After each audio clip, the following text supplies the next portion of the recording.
Hey everyone, as promised, this is a walkthrough of the Oracle deck that I made for myself. I titled it Cup of Contemplation Cards, which sounds super silly and pretentious as I say it, but that was the first thing that came to mind, and I really didn't care because this deck was meant to be just for me. So that's what I stuck with. I'm not the best at titles. In any case, I have mentioned in previous videos that I created this deck in October of last year. I had been looking for an Oracle deck that offered direct questions instead of, keywords and phrases. I already have decks that use keywords and I love them. And I was looking for something new and different. While I don't think that the direct question format is popular for Oracle decks, I have seen decks like that around. Some, not very many, and that's what sparked my interest in them in the first place. But none of the ones I saw really called to me because either too many questions didn't resonate or I didn't like the imagery used. And I know that, if a deck is going to ask a direct question, then okay, you don't need images, right? You don't need images to further augment your reading. But for me, that's the major appeal of a deck. I like having images to look at. That's when I decided to make my own deck. The questions in my deck touch on themes that we see over and over in tarot and oracle. So there's really nothing revolutionary there, but for me, it was just more about customizing these themes to what resonated with me and then adding more of the ones I wanted to see. I thought about what visual theme I could use, and pretty quickly the coffee and tea mug theme came to mind. And, just as I love the visual design of tarot and oracle decks, I also love mugs with different designs on them, and I collect mugs and I love drinking coffee or tea as I throw down cards. So in my head, the concept made sense to me, and again, that's all that mattered because this was meant to be just for me. There are 40 cards in this deck, plus the title card. Since I can't draw or paint, I opted for vector imagery, which I really like. I know that it's, people either love or hate vector imagery, but I personally really like it. And also, I was just very limited in my options. Here are the backs of the card, same as on the design card. The cat is a tribute to my Juju who passed last year. The images that I used are either from the public domain or from an online subscription that I bought that allows me to use and modify images without attribution. And so I used Adobe Illustrator to make modifications to the vectors, and then I used Canva to combine all of the different image elements together to make up what you see in each card. Now, the cardstock that you're seeing here is linen because I thought, hey, why not? I love linen, let me splurge a little, but the option that I've chosen to use for selling the deck is the standard smooth cardstock, just to keep down the cost, but more on how to purchase the deck at the end of the video. Here's a design card from the Vintage Wisdom Oracle, just for size comparison. I have modified most of my Oracle decks, so this is really the only thing I have to compare sizes with, but it's pretty comparable. As you can see, my deck, the cards are a little taller and a little narrower. And these cards measure 3.5 by 5 3/4. As I flip through the cards, you might notice that I repurpose the mug shapes and colors.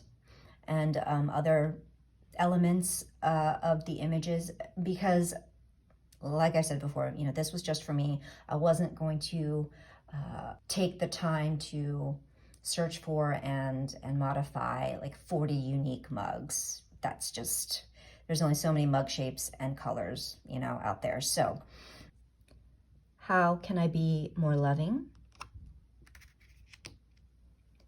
How am I living more lightly? What if I let my guard down? What's the path to forgiveness? So whether this be forgiving myself, forgiving someone else, or how to ask for someone's forgiveness. What if I reminded myself that we're all mad here? This is the Cheshire Cat from Alice in Wonderland. I love the Disney cartoon movie. It was like one of my favorites from childhood. And this prompt reminded me, or is very similar to something that a counselor told me years ago when I asked her, or I said something to the effect of, well, being that you're a psychologist and you study behavior and strategies and action steps, you must have it all together, right? Like your relationships must be pretty stable and everything's pretty stable in your world. And she just looked at me and laughed, and she's like, oh, no. She's like, we are all bozos on the bus. And so this is, I feel, a very similar sentiment from Lewis Carroll's book. We are all mad here. What am I thankful for? How am I caring for my body?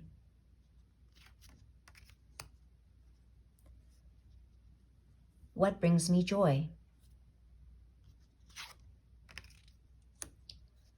What am I overthinking?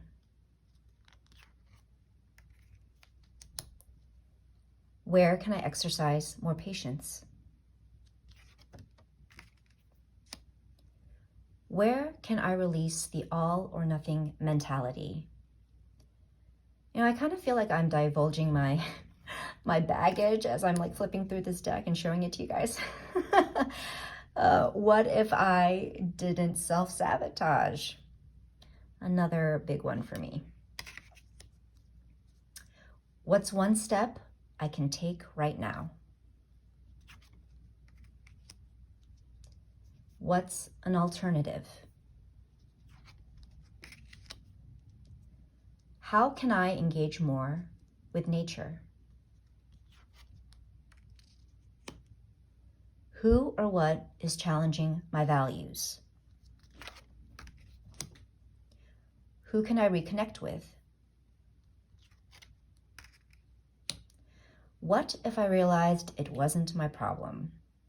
This is a card that is very applicable to my life right now, and it was sitting up on my desk, propped up on my desk, because yeah, there was just some drama going on, and it really had nothing to do with me, and yet somehow you get pulled into the middle. But anyway, so this was like I said, this was pretty applicable.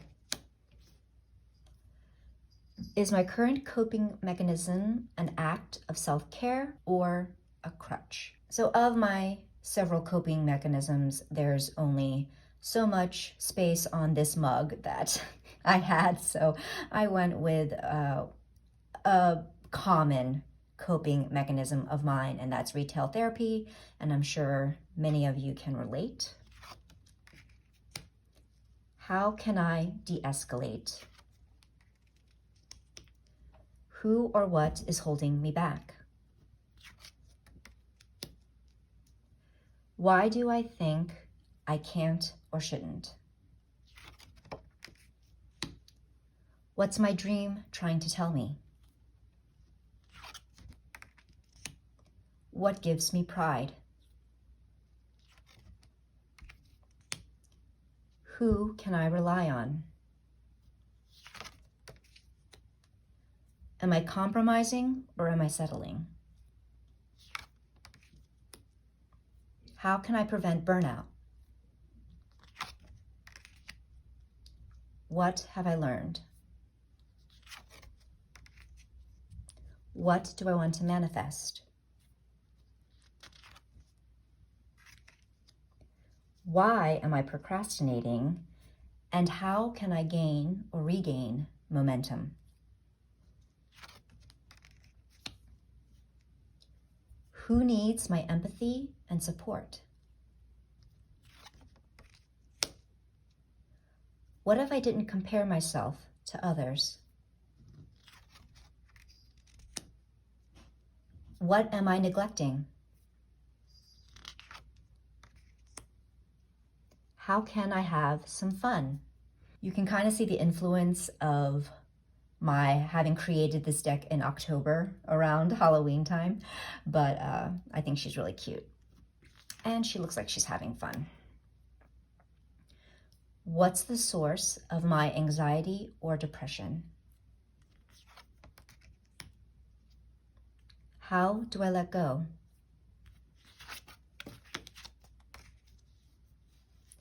A follow-up card reading, overkill or an opportunity for clarity?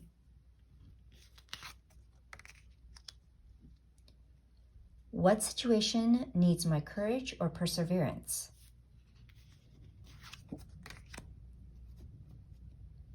What does my intuition say?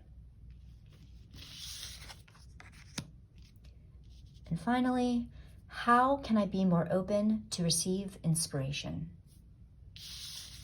So I've had a lot of fun creating and working with this deck. I have used it for daily draws. I have propped cards up on my desk or my sacred space to serve as reminders, and I have also used this along with tarot. I would pull a card from this deck first, and that would be the prompt that then I would use the tarot to respond to. Moving on to how to purchase this deck. I've uploaded it to MPC, but at the time I'm filming this, it's still pending approval. Once again, to keep costs down, I chose the standard smooth cardstock, and the deck doesn't have a guidebook.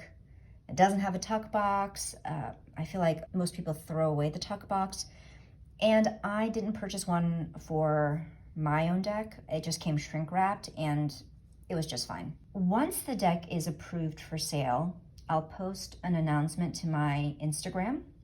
My account name is the same as my YouTube channel, and the link to my account is in the description box below, so please check there.